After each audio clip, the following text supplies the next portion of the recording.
इसमें कंट्रीब्यूट करता है, इसको सहयोग करता है, विरोध भी करता है, विरोध भी करता है और आचरण से अपने सहयोग भी करता है, कई बहुत सारी चीज़ें हैं।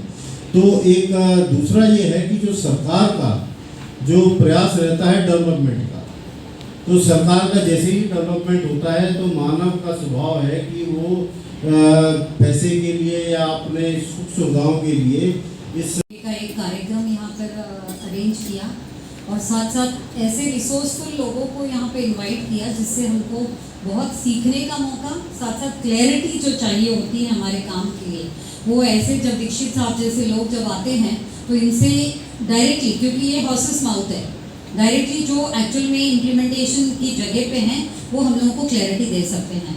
तो अभी जो सत्र चल रहा है उसमें हमारे अपॉर्चुनिटीज़ क्या है और चैलेंजेस क्या है काम के, उस विषय में हम चर्चा करने के लिए हमारा अभी ये सत्र है। तो अपॉर्चुनिटीज़ में जैसे अभी भी दीक्षित साहब ने गिनवाए कि इतना डिजिटलाइजेशन या टेक्नोलॉजी जो अभी है ऑलरेडी, मगर दीक्षित साहब मैं एक चीज़ कहूँगी, ये हमारे लिए भी अपॉर्चुनिटी है, मगर हर बार ये होता है कि जैसे अभी भी आपने विरोधाभास की बात की, और कल भी किसी ने मुझे जब मेरा इंट्रोडक्शन दिया तो कहा एक्टिविस्ट, मैंने कहा मुझे एक्टिविस्ट मत कहो, मुझे एनवायरमेंटलिस्ट कहो। तब क्या होगा कि गवर्नमेंट में हमारी एक्सेप्टेंस हमारी बातों की ज़्यादा हो जाती है, वरना अगर हमको एक्टिविस्ट करके रखा जाए तो हमको थोड़ा दूर कर दिया जाता है। ये फ़र्क होता है जो अभी अभी आपने कहा कि हमारे जो बातचीत में भी जो डिफरेंस होनी चाहिए वो ये है। तो आज जब डिजिटलाइजेशन है उसके वजह से या यूज़ ऑफ टेक्नोलॉजी है, तो जब डायरेक्ट मॉनिटरिंग हो सकती है even from the government and, सारी रिमोट सेंसिंग के मैप्स है, सब कुछ है, this is like an opportunity. एक चुटकी बजाते हमको ये सब चीज़ों की अवेलेबिलिटी है। Then what is the reason कि गवर्नमेंट के पास ये सब होते हुए जब हमारे जैसे अभी अगर एग्जांपल कर मैंने मीठी नदी का जब ये प्रेजेंटेशन दिया, ये सारे नदियों का हमारे पास में flood line, blue line, red line सब चीज़ें हैं, होते हुए भी क्यों गवर्नमेंट फिर उस तरीके का, जैसे मैंने कल बताया कि प्रोटेक्शन वॉल बना दिया, वो भी ब्लू लाइन के ऊपर, फिर हम देखते हैं वहाँ से किस तरह से बेचारी वो स्प्रिंग्स अपने आप को कैसे भी वो साइड से ला रही हैं और उसको फ्लो करने की कोशिश, लेकिन उसमें भी फिर गंदगी। तो ये जो मॉनिटरिंग डिवाइसेस भी है जिसके थ्रू से आइडेंटिफिकेशन बहुत इजीली हो सकता है कि कौन कर रहा है गंदगी या कहाँ से आ रही है, तो भी वो सब चीज़ें नहीं हो रही। मगर मैं इसको एक अपॉर्चुनिटी में हम सबके लिए ले रही हूँ, क्योंकि जब डिजिटलाइजेशन है तो हमारे पास में सारे मैप्स और सारे वाटरशेड कैचमेंट मैप्स हो जाता है, तो इसके माध्यम से हमारा काम बहुत आसान हो जाता है कि इसको हम कैसे हमारे काम को और ऑर्गेनाइज करें। दूसरा है कि अभी जो एजुकेशन सिस्टम में नेशनल एजुकेशन पॉलिसी का जो आया है NEP के थ्रू से, उसमें बहुत सारे हम लोगों के लिए कोलैबोरेटिव अपॉर्चुनिटीज़, क्योंकि अभी रखा गया है कि कम्युनिटी ड्रिवन रिसर्च ओरिएंटेशन, तो ऐसे करके हम लोग कॉलेजेस और यूनिवर्सिटीज़ के साथ में पीपल लाइक अस NGOs हमको भी वो रिसोर्स करके हम यूज़ कर सकते हैं और मैक्सिमम सर्वे या डेटा, इससे क्या होगा हैंड होल्डिंग बिटवीन गवर्नमेंट और हम लोगों के बीच में सोसाइटी, सो दैट उसमें से वो गैप निकलता है कि किस तरह से कहाँ पर हमको काम करने की ज़रूरत है। और जैसे कि जल शक्ति मिनिस्ट्री आई, पहले तो नहीं थी, आने के बाद में बहुत सारे स्कीम्स एंड पॉलिसीज़ है, तो कल जैसे बात कर रहे थे कन्वर्जेंस प्रोग्राम्स, इसके थ्रू से फंडिंग्स वगैरह बहुत इजीली अवेलेबल है, लेकिन खाली हमारे पास में अगर मालूमात हो जाए तो ये सब चीज़ों के लिए बहुत आसान हो जाता है। दूसरा है कि मनरेगा जो पहले से फ्लरिश बॉडी है या उसकी पॉलिसीज़ है, ये एक दो स्टेट में UP MP ये सब जगह पे बहुत अच्छी तरह से यूज़ हो रहा है, लेकिन महाराष्ट्र या और अन्य जगह पे इतनी अच्छी तरह से इसकी यूज़ नहीं है। लेकिन फिर भी जैसे आप हेल्म ऑफ अफेयर्स में हैं, हम चाहेंगे उसका जो लेबर चार्जेस है वो बहुत थोड़ा है। जैसे सिटी से लग के जो गांव वगैरह होते हैं तो उसमें ऑलरेडी वो लेबर शहर में जाते हैं तो उनको ज़्यादा चार्जेस मिलता है, 800-900 रुपये, जबकि गांव साइड में रहते हैं तो उनको 200 रुपये में कोई काम करना नहीं चाहता। और आज सारे इंडस्ट्रीज़ भी गांव की तरफ जाने लगी है तो उनको उस इंडस्ट्रीज़ में भी ज़्यादा पैसे मिल जाते हैं, जबकि उनको ये काम करने से मिलता नहीं है। तो ये है तो वैसे अपॉर्चुनिटीज़, मगर वो हमारे चैलेंजेस बन चुके हैं।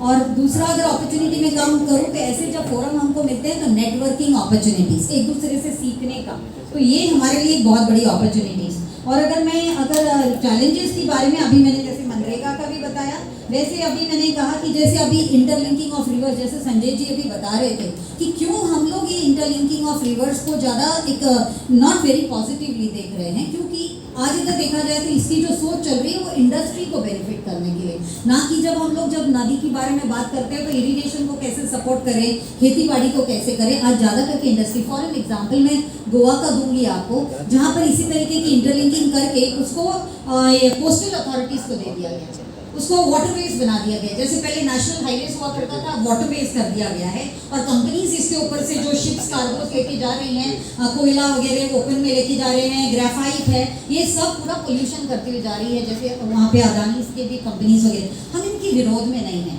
उसको सही तरीके से अगर किया जाए तो उसमें कोई प्रॉब्लम नहीं है, लेकिन वो जो तरीका गलत है वो हमको थोड़ा सा एक चैलेंज दिखता है। फिर हमारे जितने भी डैम्स हैं पूरे हिंदुस्तान में, आज उसके जो रिजर्वायर्स है मैक्सिमम वो सारे सिल्टेड हो चुके हैं। उसका जो सिल्टिंग का जो मॉनिटरिंग होना चाहिए time to time, that is not happening at all anywhere throughout India. इसी वजह से आज डैम में भी जो कैपेसिटी है वो कम हो गई और फ्लड ज़्यादा हो गया, पानी ज़्यादा फैलने लगा है। तो ये सब चीज़ें बड़ी सी एक, और जो चेंज इन कोर्स ऑफ अभी जो बात हुआ कंस्ट्रक्शन लॉबी को या इंडस्ट्रीज को एकोमोडेट करने के लिए, ये जो अभी आपने कहा land use and land cover, वो जो पूरी तरह से चेंज कर दिया जा रहा है just because of certain lobbying of certain level of people, वो किस तरह से सही किया जाए। क्योंकि अगर आप हमारे आज मुंबई में भी जाएं, या मैं तो 6, 7, 8, 9 स्टेट्स को भी मैं हेड करती हूँ Indian peninsular river basin council में, मैंने देखा है हर जगह अपने सहूलियत के अनुसार, वैसे तो नदियों का जो नेचर ही होता है मियांड्रिंग का, उसकी सेल्फ मियांड्रिंग होती है, मगर आज हम लोगों ने उसको घुमा घुमा के जहाँ से हमको चाहिए, जैसे हमको लैंड निकालना है तो एक ही लैंड बच गई है ये जो वाटर बॉडीज के ऊपर की। तो ये सारी जो चीज़ें हैं ये बहुत हमको दिख रहा है कि चैलेंजेस है, जो कि दोनों भी अगर hand holding between government and the society हो जाए, और हम जैसे लोग जो इतना सारा काम कर रहे हैं सोसाइटी में, उसको एक थिंक टैंक में, एक स्टैंडिंग कमिटीज़ में, उसमें कोई एक पूल ऑफ एक्सपर्ट्स का अगर बनाकर इन्हीं एनजीओज में से उसको अगर शेयर किया जाए और इनका पार्टिसिपेशन रखा जाए, मेरे ख्याल से लोकल लेवल से सब अपना अपना कंट्रीब्यूशन दे सकते हैं और इस तरीके का काम को आप जैसे लोग अगर थोड़ा सा वहाँ तक पहुँचाएं, सही दिशा में फिर काम कर सकते हैं। धन्यवाद। फार्मिंग टेक्निक्स है इनकी, वो भी काफ़ी सुधर गई है, अच्छी हुई है। डैम डिसल्टिंग के बारे में जैसे मैंने कहा कि ये अगर आपके प्रदेश में भी अगर करने की संभावना अगर वहाँ पे है तो ये एक बहुत अच्छा काम होगा, जिसका मल्टीपल फ़ायदे उससे हो सकते हैं। तो उसका भी हमने सिर्फ नदियों पे तो फोकस हमारा नदियों पे तो होना चाहिए, लेकिन जो एग्जिस्टिंग वाटर बॉडीज़ है तो उसका रिज्यूनेशन करना ये भी बहुत ज़रूरी है और उसका बहुत अच्छा रिजल्ट हमने देखा है। नदियों पे काम करते समय मुझे लगता है कि जो चुनौतियां हैं वो पैन इंडिया है। जैसे एनक्रोचमेंट की एक चुनौती है कि वहाँ पे काफ़ी सारा एनक्रोचमेंट हुआ है। दूसरी बात यह है कि उसकी जो फ्लड लाइन्स है वो आइडेंटिफिकेशन उसका नहीं हुआ है। जो हमारे 712 एक्सट्रैक्ट होते हैं फार्मर्स से, तो उस पर वो नदियों का जहाँ से नदी जा रही है वो भी वहाँ पे इंक्लूड होती है। तो कुछ चीज़ें हमें थोड़ा सा गवर्नमेंट पे प्रेशर ला के करवानी चाहिए। जैसे जो 712 एक्सट्रैक्ट से उस नदी का जो क्या कहेंगे हम जो वहाँ डिमार्केशन है वो हटाना चाहिए। वैसे ही हमारे डैम्स में भी हुआ है कि जो जितने भी वाटर बॉडीज़ है तो वाटर बॉडी तो वहाँ पे एग्जिस्टिंग है, लेकिन उसके जो 712 जो है 712 एक्सट्रैक्ट है फार्मर का, तो उस पर जो मालिकाना हक जो है वो फार्मर का होता है और वो फिर डिसल्टिंग करवाने में या बाकी चीज़ों में वो काफ़ी तकलीफ देता है। तो ये कुछ मेरे विचार यहाँ पे मैंने रखने की कोशिश की कि नदी पुनर्जीवन की संभावना तो काफ़ी है, हम वो कर सकते हैं। आज हमने देखा कि परमार्थ ने जो काम किया है, क्योंकि मैं इस बहाने ये बोलना चाहता हूँ कि परमार्थ का काम तो हम काफ़ी सालों से सुनते आए हैं, लेकिन यहाँ आके वो काम देखना और लोगों के मुंह से वो सुनना, स्पेशली जो हमारी बहनें हैं, जल सहेलियाँ हैं, तो ये जो एक संगठन उन्होंने जो खड़ा किया है, मुझे लगता है कि ये बातें हम वहाँ पे भी रिपीट कर सकते हैं। हम जहाँ पे भी काम कर रहे हैं तो निश्चित रूप से उसका बहुत अच्छा फ़ायदा हमारे इस काम में होने वाला है। Thank you very much. Thank you.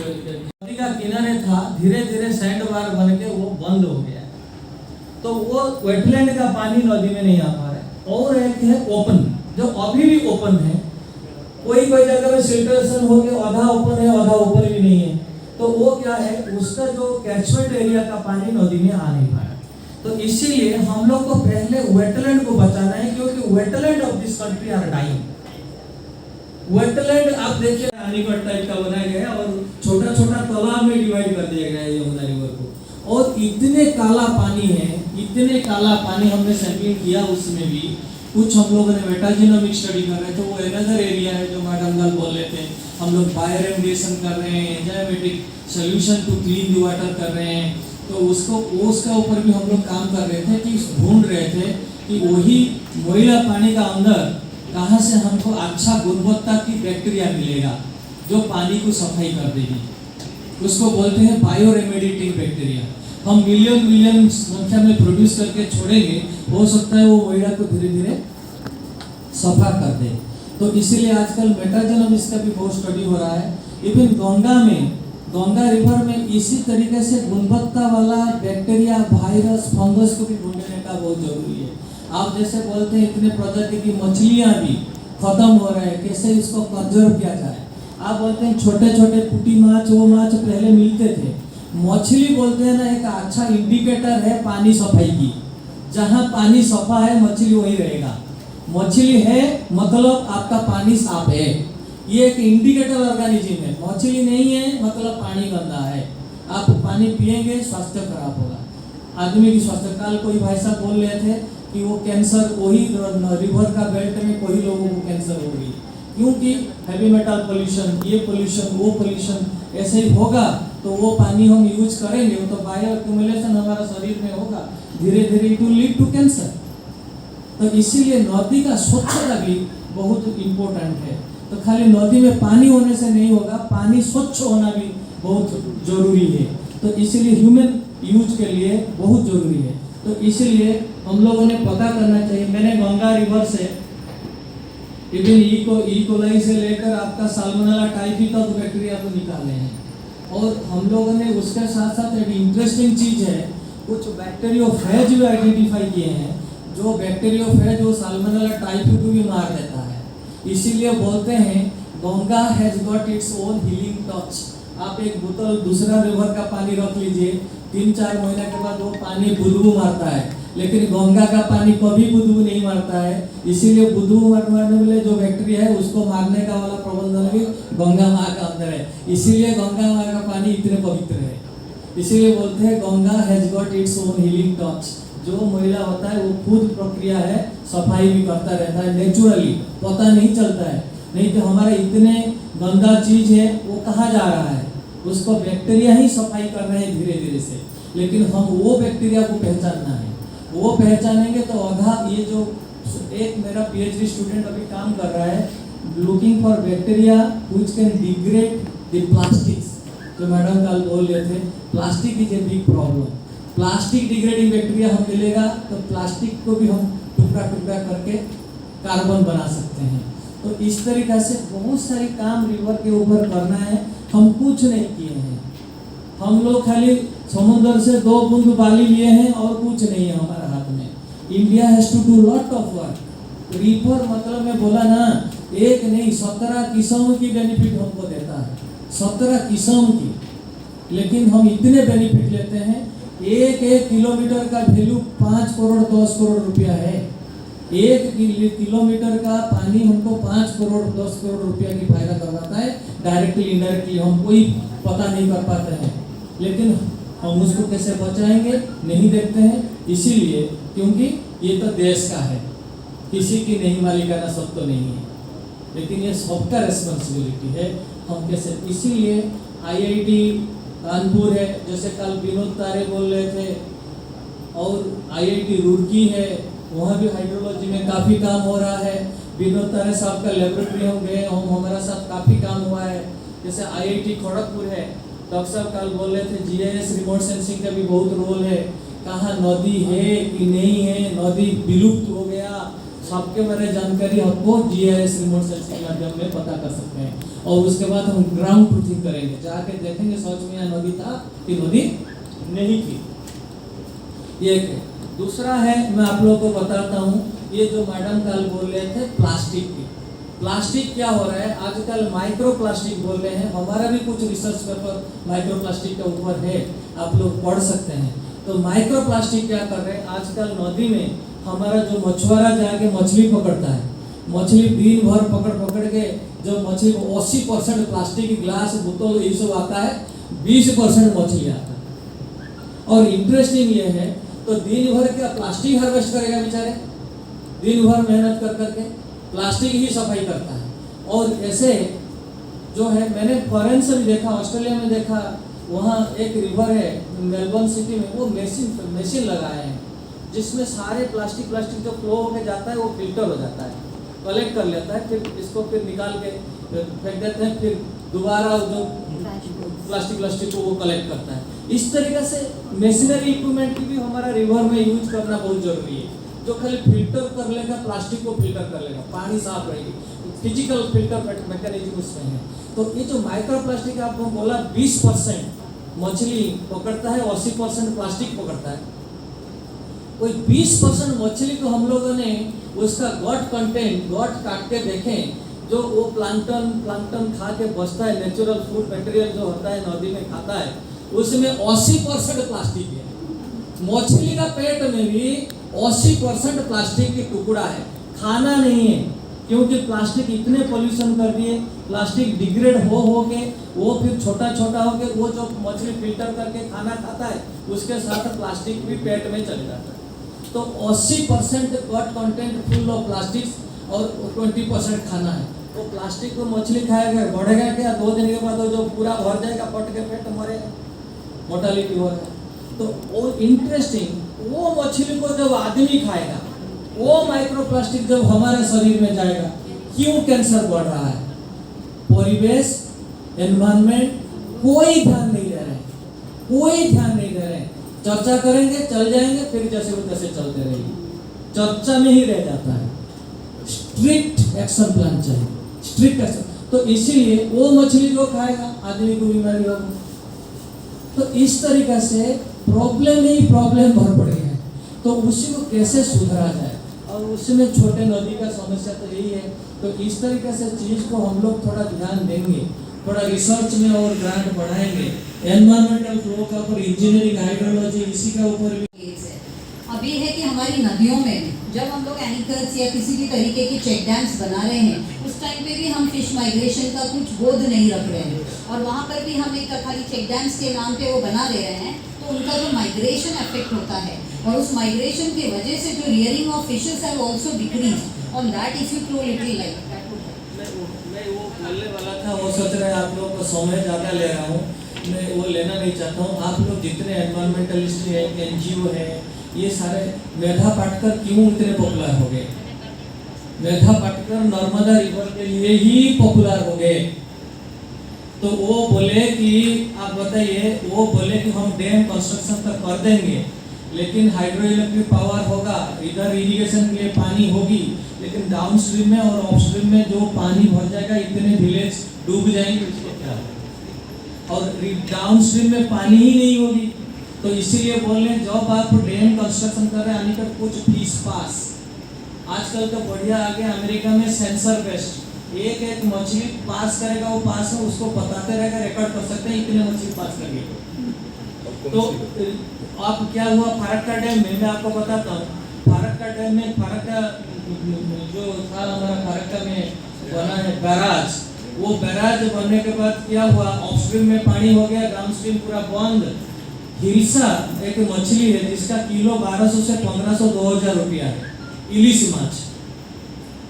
वो क्या करता है, पूरा समुद्र से माइग्रेट करता है रेस्टोरेंट में, फिर रिवर में जाके फ्रेश वाटर में बच्चा पैदा करता है। 1000 किलोमीटर माइग्रेट कर जाता है अपस्ट्रीम। फ्रेश वाटर में बच्चा पैदा करके, फिर जो बच्चा बड़े हो जाते हैं, फिर उनको लेके वो माइग्रेट करके समुद्र में जाता है, वो मैच्योर होने के लिए। लेकिन ये बैरेज बनाने के बाद वो जा ही नहीं पा रहा है, वो ऐसे ही करके इलाहाबाद तक माइग्रेट करते थे। इसमें वो एक ही कंजर्वेशन होता था मछली की, और हिल्सा आता था तो मछुआरा पकड़ के काफ़ी पैसा कमा रहे थे मछली इलाहाबाद तक, लेकिन मछली आ ही नहीं पा रहा है। तो अभी बात हो रहा है कि उसमें एक कुछ फिश पास बना जाए, कुछ ये बात फिश लाडर बना के, सार को सब मालूम है लेकिन कुछ बोल नहीं रहे, इसलिए सार भी पकड़ूंगा, ये बता रहा हूँ, सब जानते हैं लेकिन खत्म यही कर रहे हैं, मैं बता रहा हूँ, खत्म सब बड़े बड़े स्ट्रक्चर बना के खत्म यही कर रहे हैं। तो इसीलिए हमारा जो एनवायरनमेंट का है, पर्यावरण का है, बायोडाइवर्सिटी की है, तो इसको हम कैसे हम लोग इसको ठीक करेंगे, तो इसीलिए इंजीनियर्स का भी जरूरत है, एनवायरमेंटलिस्ट का भी जरूरत है, बायोलॉजिस्ट का भी जरूरत है, साइंटिस्ट लोग की भी जरूरत है, एनजीओ का भी जरूरत है, लोगों का भी, हमारा जो आसपास में जो लोग हैं उन लोगों का भी जागृति होना जरूरी है, ये सब बहुत जरूरी है। आप विश्वास नहीं करेंगे, इलिश माछ है कि माछ नहीं है, बांग्लादेश का income 1/6 of the GDP comes from export of hilsa. Bangladesh एक कंट्री है, उनका जितने इनकम है ये 1/6 of that income comes from hilsa export, क्योंकि वो लोग इतने प्रॉपर्ली मैनेज कर रहे हैं। हम इंडिया से छोटा कंट्री है, हमसे अलग होके गए जाके इतने पैसा कमा रहे हैं, हम नहीं कमा मैं रहे। इसमें ट्रांसबाउंडरी थोड़ा सा ऐड अप करूंगी, क्योंकि वहाँ का हमने बहुत बड़ा एक गंगा सद्भावना यात्रा निकाला था, उससे जो हमको समझ में आया, बिकॉज इससे रिलेटेड ट्रांसबाउंडरी भी है। ये जो इल्शा मच्छी की जो बात कर रहे हैं, क्योंकि ये जब भी गंगा में देखा गया कि फिश लॉक गेट ऑपरेट नहीं हो रही है, फिश माइग्रेशन नहीं हो रहा है, लेकिन बांग्लादेश को ऐसे एक फीलिंग आ गया कि यहाँ से पानी छोड़ा नहीं जा रहा है, लेकिन ऊपर की तरफ हमारी सारी सिल्टेशन हो गई थी। तीनों ग्रुप जब बैठेंगे तो एक और इसमें वो जो है एक इम्पोर्टेंट एलिमेंट वो है जो किसान है और जो ट्रैक्टर चला के या हल चला के जमीन को टिल करता है, क्योंकि वो एक बहुत बड़ा प्राइमरी कॉज है सिल्टेशन का। मैं आपको बताऊं कि ये बात बहुत कम उसमें कही जाती है सेमिनारों में, लेकिन जो मेरा एक अपना अनुभव रहा है, सबसे बड़ा योगदान उसी का है। अगर उसको हम जागरूक नहीं करते, उसको हम जोड़ते नहीं हैं कि भाई आपने टिलिंग करनी है तो किस तरीके से करनी है, आप किसी के नीचे ना जाए, आप अपनी जमीन भी ना बढ़ाएं, उस तरीके से ये उनको साथ में जोड़ना बहुत जरूरी है। क्योंकि जहाँ तक साइंस की बात है, जहाँ तक इंजीनियरिंग की बात है, ये काफ़ी मिच्योर हो गए हैं, लेकिन जिस प्रकार से कोई भी बिल्डिंग तब तक अच्छी नहीं बन सकती जब तक मिस्त्री एजुकेटेड नहीं होगा। मिस्त्री को पता नहीं होगा कि उसको ईंट कैसे रखनी है और किस प्रकार से रखनी है, तो बिल्डिंग कभी अच्छी नहीं होती। आपने कितनी अच्छी डिजाइन कर रखी हो, कितनी अच्छी प्लानिंग कर रखी हो, कितनी अच्छा आर्किटेक्चर, इसी तरीके से वो होता है। अपना एक बात नेक्स्ट संजय जी सारे नोट करिए, जो डॉक्टर साहब बोल रहे हैं वो भी बहुत इंपॉर्टेंट है। फार्मर्स को भी साथ में लेना है, एनवायरमेंटलिस्ट को भी लेना है, इंजीनियर्स को भी लेना है, एनजीओ को भी। तो इट्स ए मल्टीडिसिप्लिनरी अप्रोच है, अकेला का काम नहीं है, सबको लेना है। नहीं तो गवर्नमेंट को भी लेना है, गवर्नमेंट मशीनरी को भी लेना है, नहीं तो अकेला वो कुछ करते रहेंगे बस और आगे कुछ बढ़ेगा नहीं। मैं और ज़्यादा नहीं बोलूँगा, आपका 12 बजने वाला है, हम टाइम पे वाइंड अप करेंगे।